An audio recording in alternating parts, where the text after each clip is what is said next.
Hello, everyone. Thanks for joining our last session of the day, where we'll present the 2022 Jenny Pomeroy Award for Excellence in Vision and Public Health. Again, I'm Jeff Todd, and I'll moderate this session. The Jenny Pomeroy Award for Excellence in Vision and Public Health is named for Mrs. Jenny Pomeroy, who served as CEO of Prevent Blindness Georgia from 1996 until 2013. And was a champion for the role of public health in vision and eye care services and programs. The annual award recognizes an individual, team, or organization that has made significant contributions to the advancement of public health related to vision and eye health. The awardee was selected by a volunteer review committee, including ophthalmologists, optometrists, and researchers who all have a public health focus. Bosch International, a volunteer-based organization, was selected for this year's Jenny Pomeroy Award based on its commitment to providing access to quality eye care for underserved communities. Founded in 1972, the mission of Bosch International is to facilitate the provision and the sustainability of vision care for supporting eye clinics, optometry schools, and optometric educators in geographical areas lacking sufficient eye care. Bosch volunteers share U.S. expertise with international schools of optometry through lectures, mentorships, donated equipment and technology, and educational and networking events. As of 2022, there are over 98 Bosch chapters across the globe. Please welcome Dr. Michael Cizek, President of Bosch International, who will accept the 2022 Jenny Pomeroy Award on behalf of the organization and provide our closing presentation. And as a quick reminder, you can submit questions anytime during the presentation through the Q&A button at the bottom of your screen, and we'll answer as many as we have time for. Dr. Cizek, welcome. Well, thank you very much for that very kind introduction. And thank you to everyone at Prevent Blindness for the very important work that you do. As Jeff said, I'm Michael Cizek. I am a white, gay, cis male with blue eyes, brown hair, and a rapidly graying beard that may or may not have been treated with Just for Men recently. I, like many others, started my work with Bosch International doing humanitarian eye care clinics. My first was in 2011 to Barranquilla, Colombia, and I was immediately hooked by the experience. I joined the Bosch International Board in 2016 as Director of Student Outreach, and am currently President of the organization. I am super grateful and humbled to be able to accept the Jenny Pomeroy Award from Prevent Blindness on behalf of all of the volunteers of Bosch International, both present and past. Nita, the next slide, please. And one more. I promise not to read all of the slides to you, but I do think it's important to go over the Bosch mission statement. At Bosch, we believe in the freedom to see. We provide the gift of vision and quality eye health to people who can neither afford nor obtain such care. And as Jeff said, it's through facilitating the provision and sustainability of vision care in many ways, including supporting sustainable eye clinics, optometry schools, and optometric educators in geographical areas lacking sufficient eye care. Next slide, please. Our organization is pretty young. We just started about 50 years ago. Dr. Franklin Harms was a Kansas optometrist. And in 1970, he went on a multidisciplinary humanitarian clinic to Haiti. And after that really great work that they did, when he returned home, he was struck by the exceptional need, the number of people he was leaving behind that needed access to vision care and eye care. And he started to organize a group of local optometrists. And they decided in October of 1972 to fly to Montemorelos, Mexico for their first fly-in clinic. Dr. Harms led a group of 8 optometrists and 1 ophthalmologist on 2 private planes. When they got to the US-Mexico border, the border agents refused to believe that this group of people who are going to give away free services and specifically free glasses. And so one of the optometrists was left behind as a hostage. And one of the armed agents went with the group until they were convinced that they were actually going to give away the services and, more importantly, the glasses for free. The story goes, when the group got to the dirt landing strip outside of the town, there were a lot of burros in the way, and that they had to buzz the landing strip several times to get the donkeys to disperse before they could land and actually start providing care. When this group returned home to Kansas, they decided to organize volunteer optometric services for humanity, or Bosch. Next slide, please. In 50 years, we have grown to be the largest network of volunteer optometrists in the world. We recently just received an application for a student chapter in Somalia, and if accepted, that will become our 100th chapter around the world. In pre-pandemic times, our members were caring for at least 140,000 patients worldwide in over 32 countries. Next slide, please. Since we started, our members have constantly been striving to expand our global impact and make the work that we do more sustainable. And we've realized that the key to that is education. So you will hear a lot about education in the rest of this presentation.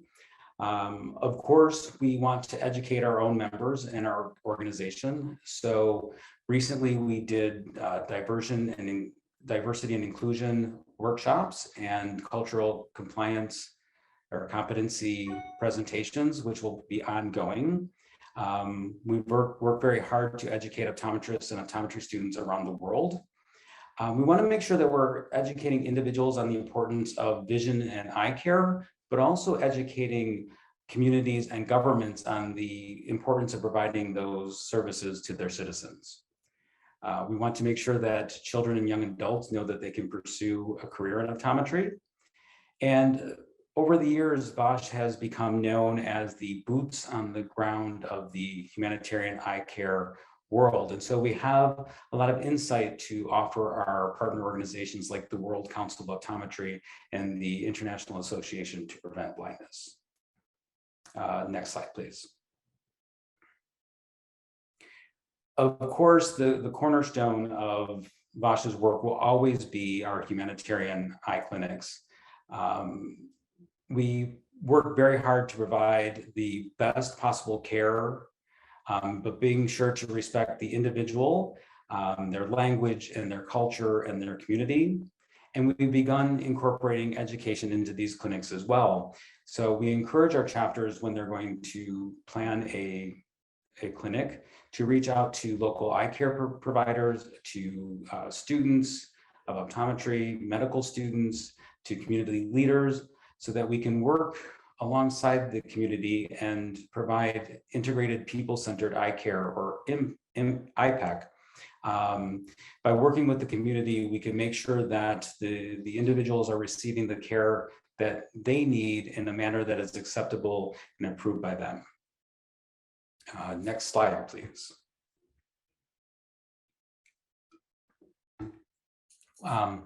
We are constantly working with our chapters to improve local in-country optometric capacity. So we want to make sure that our optometrists are going beyond basic refractive care and including cases like amblyopia and strabismus.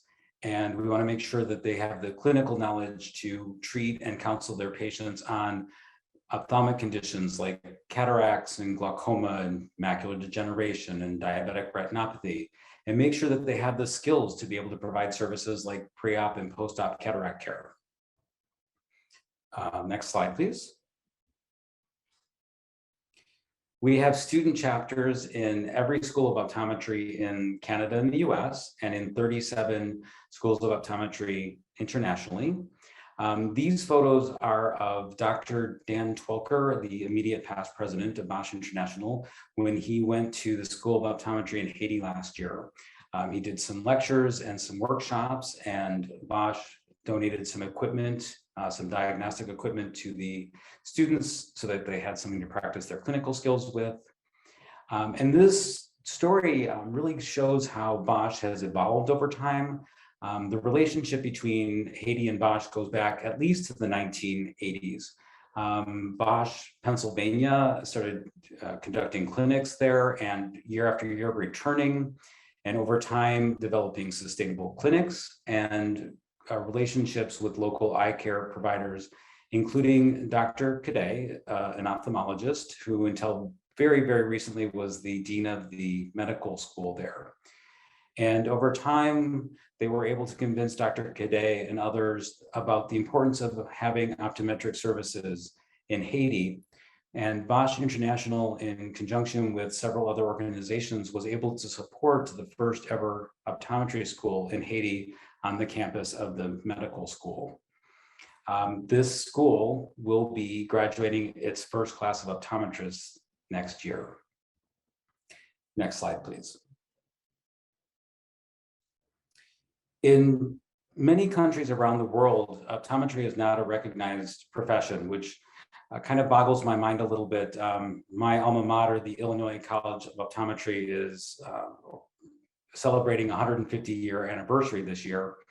And also it would seem to me like kind of the equivalent of having dental hygienists and oral surgeons and nothing in between.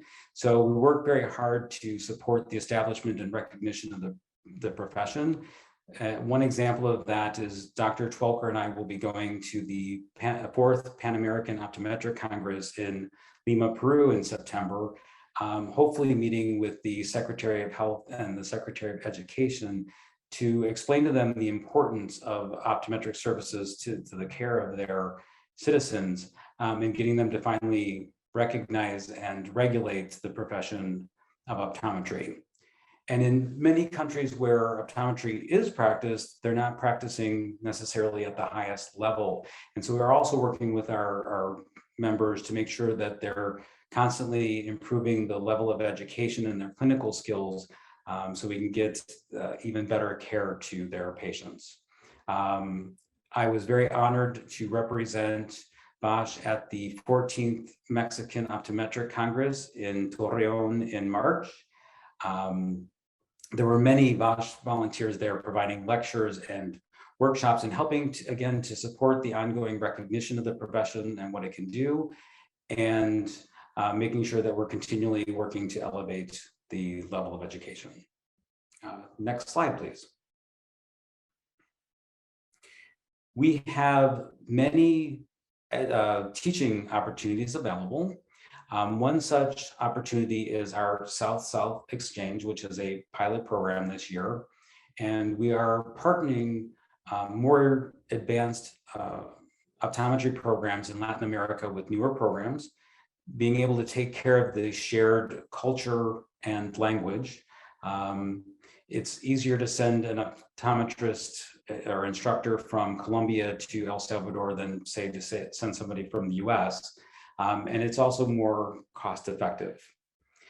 We're also looking for optometrists or optometrists that will be graduating soon in Makerere University in Uganda to go to a fellowship in India where they will develop advanced clinical skills so that they can then return to their country and be preceptors for clinical skills at the schools of optometry there. Bosch Core is a long-standing program where we recruit optometrists to teach internationally, usually for a year or longer. We've had many successful placements over the year, including Uganda and Nicaragua and Vietnam. And I believe in this photo, this is Dr. Molter teaching, I believe, optics. She and her husband, also Dr. Molter, taught at the Vietnam program for many years and continue to support that program. Next slide, please.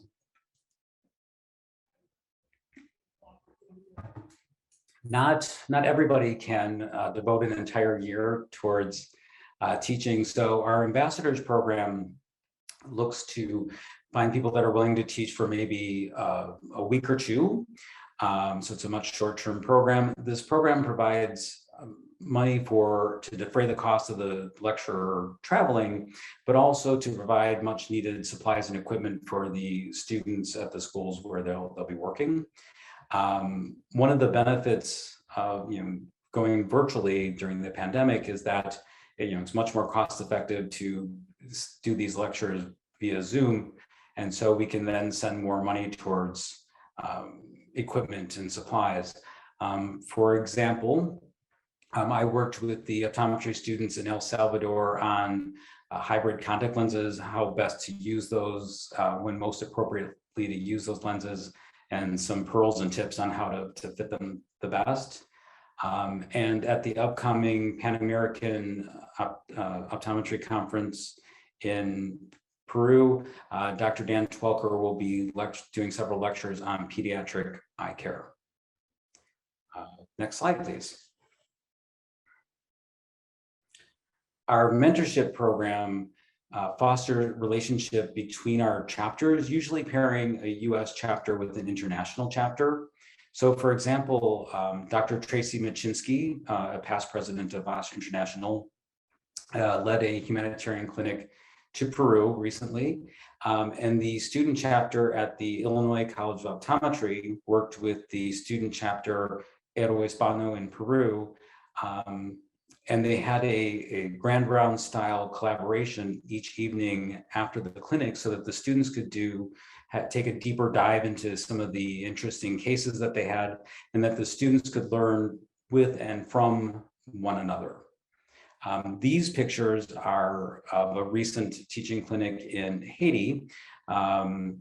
Dr. Mark Riccozzi, who is president of Bosch Pennsylvania and also the treasurer for Bosch International, led a team of 4 optometrists just a month or so ago to Haiti. And in addition to providing direct care, they reached out ahead of time to the optometry students in Haiti, these students who are going to graduate in a year. And those students were able to join the clinic and get some much needed practical clinical skills.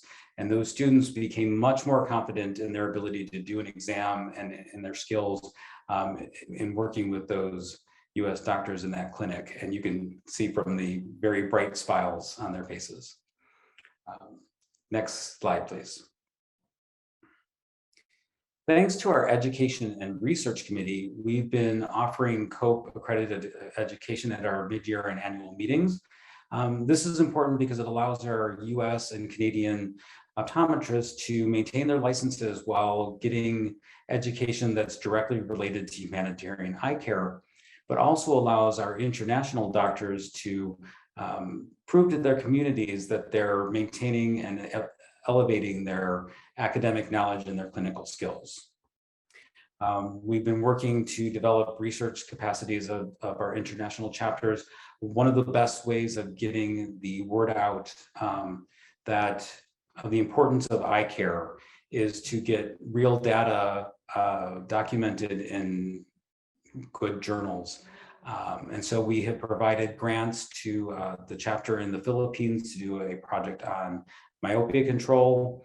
3 of our student chapters in Peru, Nicaragua, and Mexico are working on a school screening children's vision project.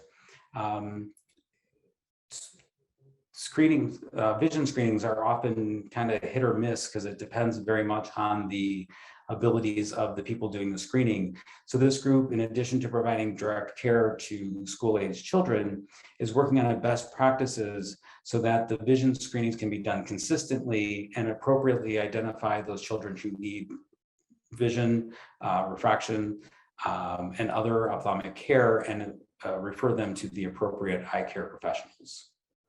This work then will hopefully be able to be replicated in other countries ongoing. Thank you. Yes, you anticipated well. Next slide, please. It is very difficult to learn or to take care of patients if you don't have the proper equipment. So our technology transfer program, or TTP, takes donated equipment and refurbishes it and sends it to international schools of optometry or hospitals or other eye care NGOs to make sure that they have the proper equipment to be able to provide care. One of our recent successes with this was that we just installed 2 lanes of equipment at that school of optometry in Haiti, so that those students have a way to practice their clinical skills. We had 2 lanes of equipment donated to the Universidad Autónoma de La Laguna, which was the university that hosted that Mexican Optometric Congress in March. Prior to that, those students were having to rely on outside clinics to be able to get their clinical skills. And now they have equipment on campus where they can do that. We also have provided equipment to our U.S. chapters. We also want our U.S. chapters to be providing care domestically here. So recently there was equipment donated to our local chapters in Nebraska and Virginia so they could set up community clinics and provide care to vulnerable populations there. Next slide, please. The cost of equipment can be prohibitive in many countries, and new graduates often find it difficult to have the equipment they need to get out and start taking care of the community. So we have a new pilot program called the Vision Instruments Program that takes equipment, and the graduate covers the cost of shipping and a small donation back to the organization if they wish. And we send them, phoropters or slit lamps or handheld diagnostic equipment so they can get up and running and start serving their communities. Next slide, please. Like many other organizations, of course, due to the pandemic, our meetings had to switch to a virtual format and then later on to a hybrid format. And it had one very exciting unexpected benefit in that it facilitated the participation from our international chapters. In our annual meeting last year that was held at the Illinois College of Optometry in October, called Building Resilience and Embracing Change, we had almost 500 participants from 25 countries that were able to present and benefit from the lectures and the continuing education. And it was our largest annual meeting on record. And it's really amazing that this influx of energy and enthusiasm from the international chapters has very much reinvigorated our organization. Next slide, please. Before closing, I just wanted to mention for a moment the impact that Bosch has on individuals. I, like many others, started my work with Bosch by doing humanitarian clinics. And they can be difficult. We pay our own way to get there. They can be some long hours and sometimes very difficult situations. But there's also an instant gratification. I have never been hugged and kissed and thanked so much for providing an eye exam ever before. And I joke with my patients in Chicago that they don't clap for me when I enter the room. And there's a feel-good feeling, of course. I return home feeling good about humanity in the world. But more importantly than this feel-good feeling is knowing that we've helped individuals and communities with their vision and eye care needs. Through the work on the board and my work with student outreach, I've gotten to see, work with students to turn their enthusiasm into clinical skills, and I've watched them gain confidence in their abilities, and that's been very fulfilling. It's taught me to mostly get over my fear of public speaking. And then being on the executive committee, it's very gratifying to play a small part in molding the current work of the organization and the future of the organization by listening to others and creating relationships. But the most important thing is that I've gotten to see the VOSH members change lives over time. I've seen them change lives of patients through restoring their vision or providing glaucoma medications, and changing the lives of both optometry students and optometrists. So I want to say that I'm very grateful to VOSH for allowing me to represent them. And again, very thankful to Prevent Blindness for awarding Volunteer Optometric Services for Humanity the Jenny Pomeroy Award. And I want to thank all of you for your attention. Thank you very much. Thank you so much, Dr. Cizik. Really informative, and I knew quite a bit about the organization already, but learned even more today. And Bosch just does some terrific work, and it's great to hear more about it. We do have time for a few questions, so let me jump in here. Can you explain? I think this is an important one. Can you explain a bit more about what people-centered eye care is, what it means, and why it's so important? Yes. This recommendation came originally from information from the World Health Organization on humanitarian care, and it's to avoid, for lack of a better term, the syndrome of we're going to take care of everybody and we know best. So really respecting the individual and reaching out to them and finding out what they need, what do they want, rather than us saying, we're going to bring this and this and this. Also with that is that, very traditionally in our clinics, we have taken donated glasses with us and donated medications.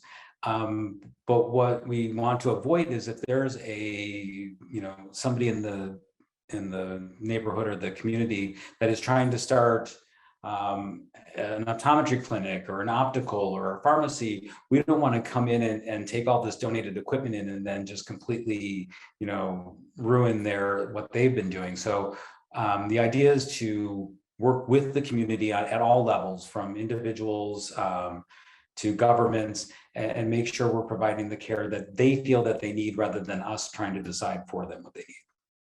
Got it. Here's another question.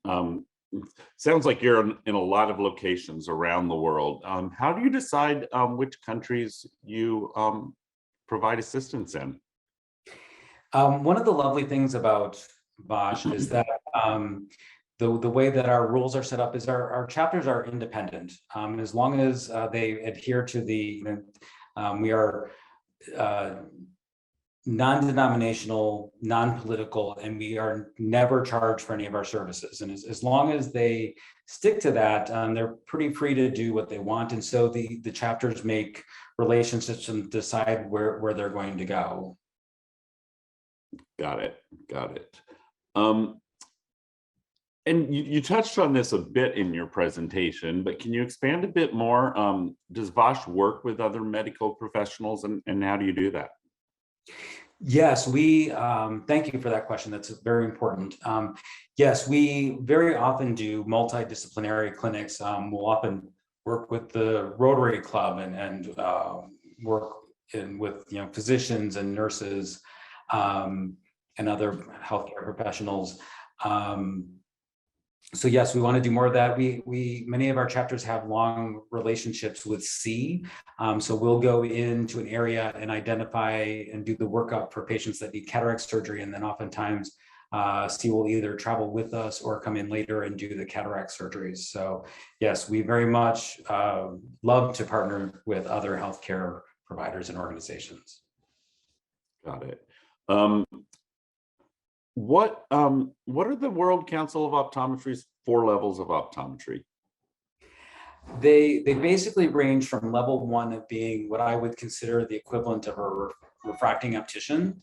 So somebody who can provide a glasses prescription, up to level 4, which would be like what we practice here in the United States and in Colombia, where we can diagnose and treat. So level 3 would be more, you can diagnose conditions, but then have to refer to an ophthalmologist or other healthcare professional to treat.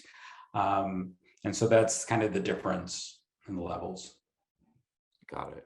Are folks, what if folks have an interest in donating equipment?